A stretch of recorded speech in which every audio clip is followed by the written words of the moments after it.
Hello students, the next topic we are going to read is how participants saw the movement. कौन सा movement? Civil disobedience movement. जब civil disobedience movement में सबने participate किया था तो डिफरेंट सोशल ग्रुप्स ने ऐसा कहा जाता है कि उस मूवमेंट में सोसाइटी के हर स्टैंडर्ड ने, हर तरीके के लोगों ने पार्टिसिपेट किया था. तो उन सब के अलग अलग ओपिनियन होते थे. मैंने आपको लास्ट वीडियो में बताया था कि हर किसी का अपना अपना नोशन होता था. स्वराज मतलब हर किसी का अपना अपना आइडियल होता था. जैसे कि प्लांटेशन वर्कर्स पहले सोचते थे कि हमें प्लांटेशन साइट से बाहर आने जाने की परमिशन मिल जाएगी. इस तरीके से सबका अपना अपना कोई नोशन लेके चल रहे थे कि हमें स्वराज से क्या चाहिए. स्वराज मतलब सबके लिए अलग अलग तरीके से मीन करता था. Let us know Let us now look at the different social groups that participate in the civil disobedience movement. Different social groups के बारे में हम पढ़ेंगे जिन्होंने participate किया था. Why did they join the movement? उन्होंने movement को join क्यों किया? What were their ideals? What did Swaraj mean to them? In the countryside, students यहाँ पे countryside and towns दो चीज़ें आएंगी. यहाँ पे countryside means the rural areas and the towns means the urban areas. Okay. Country side में कौन सी communities थी? रिच पीजेंट कम्युनिटीज़, मतलब जो अमीर किसान होते थे उनकी एक कम्युनिटी थी. जैसे कि like the Patidars of Gujarat and Jats of Uttar Pradesh were active in the movement. ये फर्स्ट कम्युनिटी थी जिन्होंने पार्टिसिपेट किया था. अब इनका नोशन क्या था? रिच पीजेंट्स कम्युनिटीज़ वो क्या चाहते थे स्वराज से? Being producers of commercial crops, they were very hard hit by the trade depression and falling prices. मतलब कि कमर्शियल क्रॉप्स के वो प्रोड्यूसर्स थे. अब उनको सबसे ज़्यादा प्रॉब्लम कहाँ पे आ रही थी? कि फॉलिंग प्राइसेस. मैंने आपको बताया था कि इकोनॉमी फॉल हुआ था उस टाइम पे. एग्रीकल्चरल क्रॉप्स की प्रोडक्शन की उतने दाम नहीं मिल पा रहे थे, तो ट्रेड डिप्रेशन बहुत चल रहा था पीजेंट्स में. ठीक है. As their cash income disappeared, they found it impossible to pay the government's revenue demand. जैसे कि उनकी जो कैश इनकम थी वो डिसअपेयर हो गई थी, मतलब बहुत कम दाम मिलते थे उनको. तो उनको गवर्नमेंट की जो रेवेन्यू डिमांड थी, जितना टैक्स वो लोग मांगते थे, उसको पे कर पाना बहुत इम्पॉसिबल हो गया था उनके लिए.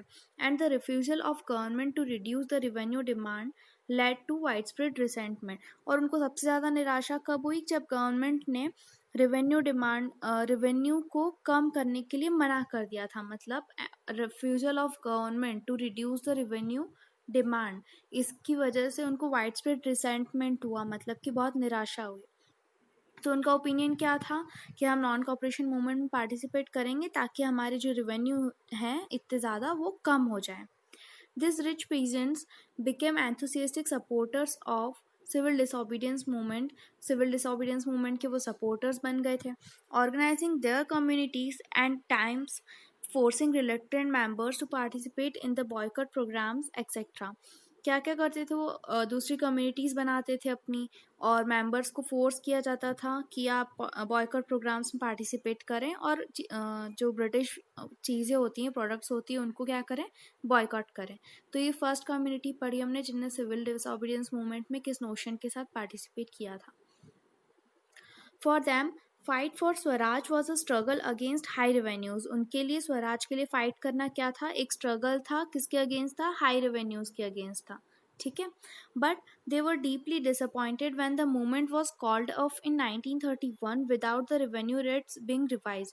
मतलब वो सबसे ज़्यादा डिसअपॉइंट कब हुए थे?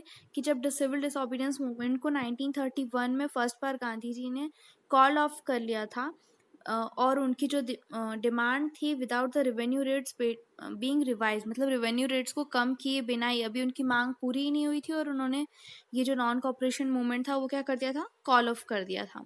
So, when the movement was restarted in 1932, many of them refused to participate. That is why जब ये movement relaunch किया गया था 1932 में, तो बहुत सारे participants ने, rich peasants ने participate करने से क्या कर दिया था? मना कर दिया था, क्योंकि फर्स्ट टाइम में वो क्या हो गए थे? डिसअपॉइंट हो गए थे. Second, the poorer peasantry. अभी हमने रिच पीजेंट्स की बात करी, अब हम पुअर पीजेंट्रीज कम्युनिटीज़ की बात करेंगे जो कि गरीब किसान थे. Were not interested in the lowering of revenue demand. वो सिर्फ रेवेन्यू डिमांड कम करने की वजह से ही नॉन कॉपरेशन मूवमेंट में पार्टिसिपेट नहीं कर रही थी, उसके अलावा उनका एक और एम था। Many of them were small tenants cultivating land they had rented from landlords.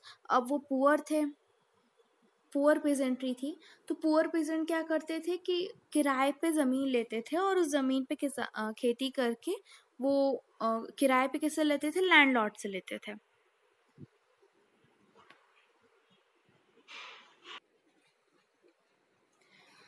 किराए पे ज़मीन लेके वो ज़मींदारों से, अब किराए पे ज़मीन किससे लेते थे, वो ज़मींदारों से, जो रिच पीजेंट्स होते थे उनसे किराए पे ज़मीन लेके उसमें खेती करके और फिर घर चलाते थे। तो अब जो किराया था वो चाहते थे कि वो जो उनका अनपेड किराया है वो माफ़ हो जाए, ठीक है। As the depression continued and cash incomes dwindled, the small tenants found it difficult to pay their rent. वो अपना रेंट पे करने में मुसीबत महसूस कर रहे थे। They wanted the unpaid rent to the landlord to be remitted. वो क्या चाहते थे कि उन्होंने जितना रेंट अभी पे नहीं किया है उसको क्या कर दिया जाए, माफ़ कर दिया जाए। They joined a variety of radical movements. अब ये जो पुअर पीजेंट्स होते थे ये रेडिकल मूवमेंट्स में पार्टिसिपेट करते थे, मतलब कि जो वायलेंट मूवमेंट्स होते थे उसमें पार्टिसिपेट करते थे। Often led by socialist and communist. Socialist और कम्युनिस्ट जो लीड किया करते थे रेडिकल मूवमेंट्स को, उन रेडिकल मूवमेंट्स को वो ज्वाइन कर लेते थे। Apprehensive of raising issues that might upset rich peasants and landlords. और उनकी इसी की वजह से जो पीजेंट्स, रिच पीजेंट्स होते थे और ज़मींदार लोग होते थे और कांग्रेस होती थी, वो उनके सपोर्ट में नहीं थी। क्यों? क्योंकि वो वायलेंट मूवमेंट्स ज्वाइन करते थे, मतलब उनके अपोजिशन में। उनको रेंट पूरा पे नहीं करना है, रेंट उनका माफ़ हो जाना चाहिए, ये सब चीज़ों में वो ज़्यादा पार्टिसिपेट करते थे, इनके लिए जो मूवमेंट्स होते थे। The Congress was unwilling to support no rent campaigns in most places. और कांग्रेस और रिच पीजेंट्स और लैंडलॉर्ड्स जो होते थे वो इनका नो रेंट कैंपेन में सपोर्ट नहीं करते थे, ठीक है। So the relationship between the poor peasants and Congress remain uncertain. तो second society poor peasantry, second point है कि पुअर पेजेंट्री क्या चाहती थी कि मतलब वो रेवेन्यू डिमांड तो उनकी कम करना ही चाहती थी, रेवेन्यू टैक्सेस तो कम ही देने पड़े, बट उसके साथ ही साथ क्या कि उनका जो रेंट अनपेड है वो क्या कर दिया जाए, माफ़ कर दिया जाए। इसलिए उन्होंने नॉन कॉपरेशन मूवमेंट में क्या किया था, पार्टिसिपेट किया था। और पुअर पीजेंट्स और कांग्रेस के बीच में की जो रिलेशंस थे वो सर्टेन स्टेबल नहीं रहते थे। क्यों? क्योंकि वो वायलेंट मूवमेंट्स में, रेडिकल मूवमेंट्स में क्या करते थे, पार्टिसिपेट किया करते थे। What about business classes? अब थर्ड कौन सी क्लासेस आती है, business classes. How did they relate to civil disobedience movement? During the first world war Indian merchants and industrialist had made huge profits and become powerful. अब देखो first world war के time पे क्या हुआ था कि ब्रिटेन और जो ब्रिटिश की जो इंडस्ट्रीज़ अपने यहाँ पे इंडिया में आके अपने प्रोडक्ट्स को सस्ते दामों में बेच रहे थे, तो वो लोग फर्स्ट वर्ल्ड वॉर के टाइम पे उनका इकोनॉमिकल स्लो डाउन चल रहा था, तो वो इंडिया में इतना ज़्यादा इम्पोर्ट नहीं कर पाते थे सामान का।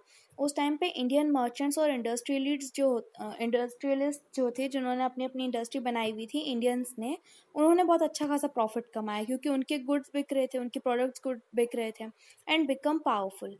Keen on expanding their business, they now reached against the colonial policies that restricted business activities.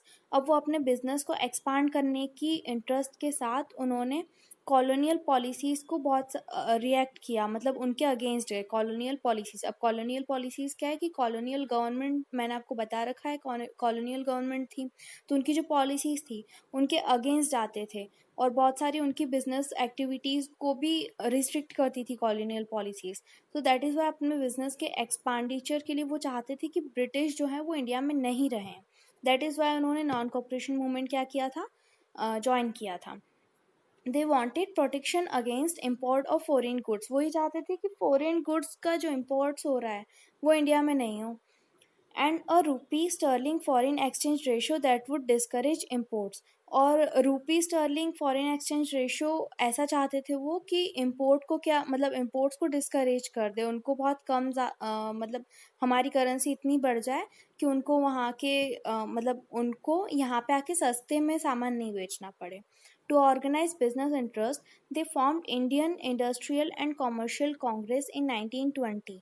उन्होंने अपने बिजनेस इंटरेस्ट को ऑर्गेनाइज करने के लिए उन्होंने क्या बनाया था, Indian Industrial and commerce Congress 1920 में बनाया था। और एक और क्या बनाया था, the federation of the Indian chamber of commerce and industries, that is FICCI, federation of the Indian chamber of commerce and industries 1927 में। ये दो ग्रुप्स बनाए थे उन्होंने, ऑर्गेनाइज किए थे। किस प्रोमिनेंटली इसको किसने लीड किया था, lead by prominent industrialist like Purushottam Das Thakur Das and GD. Birla. The industrialist attacked colonial control over the Indian economy. उन्होंने कॉलोनियल कंट्रोल को अटैक किया था इंडियन इकोनॉमी पे, जो बहुत ज़्यादा प्रॉफिट ले रहे थे। And supported the civil disobedience movement when it was first launch. मतलब जब first civil disobedience movement launch हुआ था तब उन्होंने बहुत अच्छे से सिविल डिसोबीडियंस मूवमेंट को क्या किया था, सपोर्ट किया था। They gave financial assistance and refused to buy or sell imported goods. अब सबसे मेन थिंग है ये कि ये लोग क्या देते थे, फाइनेंशियल असिस्टेंस देते थे। किसको, कांग्रेस को। अब कोई भी पार्टी अगर आप चलाते हो, पॉलिटिक्स में हो या कोई भी काम करते हो, कोई भी ऑर्गेनाइजेशन चलाते हो, तो हमको फाइनेंस लगता है, तो ये फाइनेंशियल सपोर्ट करते थे कांग्रेस को। तो दैट इज़ वाई कांग्रेस के और इंडस्ट्रियलिस्ट के जो रिलेशंस थे वो बहुत अच्छे थे, ठीक है। एंड रिफ्यूज टू बाय और सेल इम्पोर्टेड गुड्स, और वो इम्पोर्टेड गुड्स को खरीदना या बेचना उसके लिए क्या करते थे, रिफ्यूज करते थे। Most businessmen came to see swaraj as a time when colonial restrictions on business would no longer exist. उनके लिए स्वराज मतलब क्या, कि कॉलोनियल रिस्ट्रिक्शंस जो हैं उनके बिजनेस एक्टिविटीज़ पे वो अब एग्जिस्ट नहीं करेंगे, वो अब नहीं होंगे। And trade and industry would flourish without constant, मतलब उनके रिस्ट्रिक्शन के बिना हमारा ट्रेड, हमारा बिजनेस और हमारी इंडस्ट्री क्या हो, फ्लरिश हो, मतलब आगे बढ़े। But after the failure of round table conference business groups were no longer uniformly enthusiastic. जैसे कि हमने पहले देखा, रिच पीजेंट्स की भी मांगे पूरी नहीं हुई थी, रिवेन्यू कम नहीं हुआ था, तो फर्स्ट सिविल डिसोबीडियंस मूवमेंट में। वैसे ही फर्स्ट राउंड टेबल कॉन्फ्रेंस में जो बिजनेस ग्रुप्स की डिमांड थी कि ट्रेड या इंडस्ट्री के लिए उनके जो रिस्ट्रिक्शंस हैं वो कम कर दिए जाएं, उसका क्या गया था, फेलियर हो गया था। दैट इज़ वाई वो मतलब जैसा कि पहले सिविल डिसोबीडियंस मूवमेंट वो एंथुसियास्टिक पार्टिसिपेट कर रहे थे, वैसे उन्होंने सेकेंड टाइम नहीं किया। They were apprehensive of the spread of militant activities and worried about prolong disruption of business. उनको थोड़ा सा इस चीज़ का भी डर था कि इंडिया में ब्रिटिश की जो मिलिट्री एक्टिविटीज़ है वो बढ़ जाएंगी, और किस लिए वो वरीड थे कि बिजनेस उनका जो हो जाएगा वो बंद हो जाएगा। As well as the growing influence of socialism among the younger members of Congress. Congress के यंगर मेंबर्स में जो इन्फ्लुएंस बढ़ता जा रहा था, किसके लिए, सोशलिज्म के लिए। तो ये सब डर के कारण उन्होंने क्या किया, सेकेंड टाइम जो सिविल डिसोबीडियंस मूवमेंट लॉन्च हुआ उसमें इतना पार्टिसिपेट नहीं किया। The industrial working classes, third हमने पढ़ा था इंडस्ट्रियल ओनर्स, अब हम पढ़ेंगे इंडस्ट्रियल वर्किंग क्लासेस। इस क्लास के पीपल ने कैसे पार्टिसिपेट किया था। The fourth is industrial workers, okay, did not participate in civil disobedience movement in large number. इतने लार्ज नंबर में उन्होंने पार्टिसिपेट नहीं किया था, except in Nagpur reason. Nagpur region के वर्कर्स ने पार्टिसिपेट किया था। As the industrialist came closer to Congress, जैसे कि मैंने आपको पहले बताया, इंडस्ट्रियल ओनर्स जो थे वो कांग्रेस के क्लोज रिलेशंस में थे। वर्कर्स स्टेड अलूफ, उसी तरीके से वर्कर्स जो थे वो थोड़े से दूर रहते थे। अब देखो, वर्कर्स और इंडस्ट्रियल ओनर्स जो थे उनमें थोड़ा सा ज़्यादा रिसेंटमेंट चलता था, मतलब कि दोनों एक दूसरे से खुश नहीं थे। वर्कर्स चाहते थे कि उनको प्रॉपर वेजेस मिले, उनको काम कम करना पड़े, और वैसे ही इंडस्ट्रियलिस्ट क्या चाहते थे, वो अपना प्रॉफिट चाहते थे, काम ज़्यादा हो, क्वालिटी अच्छी हो, वेजेस कम हो, तो वो अपना प्रॉफिट के लिए काम करते थे। इसीलिए जहाँ पे इंडस्ट्रियल ऑनर्स कांग्रेस के पास बहुत ज़्यादा क्लोज थे, वहीं पे वर्कर्स क्या थे, उनसे दूरी थे। मतलब कांग्रेस जो थे वो वर्कर्स को अपने मूवमेंट्स में ज़्यादा पार्टिसिपेट करने का मौका नहीं देती थी। But in spite of that, उसके बावजूद भी some workers did participate in the civil disobedience movement. उसके बावजूद भी कुछ वर्कर्स ने सिविल डिसोबीडियंस मूवमेंट में पार्टिसिपेट किया था, selectively adopting some of the ideas of Gandhian programme. और उनका नोशन क्या था कि गांधीयन प्रोग्राम के कुछ आइडियाज़ को उन्होंने अडॉप्ट किया था, like boycott of foreign goods का बॉयकॉट कर देना, as part of their own movements against low wages and poor working condition, और उनके खुद के मूवमेंट्स का पार्ट भी, जैसे कि लो वेजेस, उनको मजदूरी कम मिलती थी, वर्किंग कंडीशंस उनकी बहुत ज़्यादा कमज़ोर थी, कंडीशंस अच्छी नहीं थी. There were strikes by railway workers in 1930 and dock workers in 1932. Railway और डॉक वर्कर्स की स्ट्राइक भी थी 1930 और 1932 में. इन 1930 thousands of workers in Chota Nagpur tin mines wore Gandhi caps and participate in protest rallies and boycott campaigns. 1930 में thousands of workers ने छोटा नागपुर की टिन माइंस में क्या किया था, गांधी कैप्स पहन के प्रोटेस्ट में पार्टिसिपेट किया था, और रैलीज और कैंपेन्स को रैलीज में पार्टिसिपेट किया था, और कैंपेन्स को क्या किया था, बॉयकॉट किया था. But Congress was reluctant to include workers' demand as a part of its program of struggle. पर कांग्रेस क्या थी, थोड़ी सी हिचकिचा रही थी, किस लिए, कि वर्कर्स की डिमांड्स को अपने स्ट्रगल के प्रोग्राम में पार्ट देने के लिए, मतलब उस डिमांड को रखने के लिए. It felt that this was alienate industrialists and divide the anti-imperial forces. उनको ये फील हो रहा था उस टाइम पे कि अगर हम वर्कर्स की डिमांड्स को रखेंगे तो हमसे ओनर जो हो जाएंगे वो डिस्टेंस मेंटेन कर लेंगे, इंडस्ट्रियल ओनर्स. सो उनका ज़्यादा प्रेशर किसकी तरफ था, ज़्यादा वो किसकी साइड थे, पार्शियली इंडस्ट्रियल ओनर्स की साइड थे. दैट इज़ वाई वो इंडस्ट्रियल वर्कर्स की डिमांड को अपने स्ट्रगल में पार्टिसिपेट नहीं करने देना चाह रहे थे.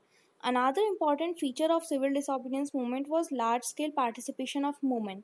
ये कौन सा हमने फिफ्थ क्लास पढ़ रहे हैं, विमेन का पार्टिसिपेशन किस व्यू से रहा था. During Gandhiji's Salt March, thousands of women came out of their homes to listen to him. Salt march के टाइम पे, सॉल्ट मार्च को डांडी मार्च भी बोला जाता है स्टूडेंट्स. सॉल्ट मार्च के टाइम पे क्या हुआ था, बहुत सारी विमेन अपने होम्स में से निकल के गांधी जी को सुनने आया करती थी, उनके प्रोटेस्ट में पार्टिसिपेट करने आया करती थी. They participated in protest marches, manufactured salt, उन्होंने सॉल्ट मैन्युफैक्चर किया, and picketed foreign cloth and liquor shops. Foreign cloth और लिक्वर शॉप्स को क्या किया था, उन्होंने पिकेट किया था. मैनी वेंट टू जेल, बहुत सारी जो वीमेन थी वो जेल भी गई थी. In urban areas this women were from high cast families. Urban areas में ये हाई कास्ट फैमिलीज की वीमेन्स जो थी उन्होंने पार्टिसिपेट किया था. रूरल एरियाज में वहीं पे जो रिच पीजेंट के हाउस थे, रिच पीजेंट जो अमीर पीजेंट किसान होते थे, उन वुमेन ने पार्टिसिपेट किया था. Moved by Gandhi ji call, they begin to see service to nation as a sacred duty of women. उनको अपनी ऐसे बोल सकते हैं हम कि उनका धर्म मानती थी कि हम नेशन को सर्विस दे रहे हैं, नेशन के लिए कुछ कर रहे हैं. Yet this increased public rule did not necessarily mean any radical change in the way the position of women was visualized.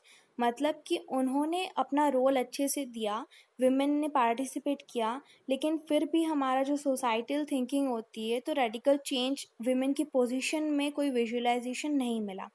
Gandhiji was convinced that it was the duty of women to look after home and hearth, to be good mothers and good wives. और Gandhi ji convinced भी थी कि उन्होंने participate किया women ने, लेकिन वहीं पे वो ये भी मान के चल रहे थे कि ये विमेन की ड्यूटी कि वो अपने घर का ध्यान रखें, अपनी हस्बैंड्स का ध्यान रखें, अपने बच्चे का ध्यान रखें, और अपने घर की देखभाल करें. And for a long time the Congress was reluctant to allow women to hold any position of authority within the organisation. और बहुत टाइम तक कांग्रेस में भी वुमेन को कुछ ऐसी अच्छी अथॉरिटी पोजीशन नहीं मिली थी ऑर्गेनाइजेशन में. इट वॉज कीन only on their symbolic presence. मतलब वुमेन सिर्फ अपनी सिम्बॉलिक प्रेजेंस के कारण, मतलब हाँ उनका प्रेजेंस रहा था, पार्टिसिपेशन रहा था, जैसे कि आप इस पिक्चर में भी देख सकते हैं कि एक रैली में बहुत अमाउंट में विमेन ने पार्टिसिपेट किया है प्रोटेस्ट में. सो ये सब हमने 5 कम्युनिटीज़ पढ़ी जिन्होंने सिविल डिसोबीडियंस मूवमेंट में क्या किया था, अपने अपने नोशन के साथ पार्टिसिपेट किया था. Next topic we will read in the next video. तब तक कीप स्टडिंग.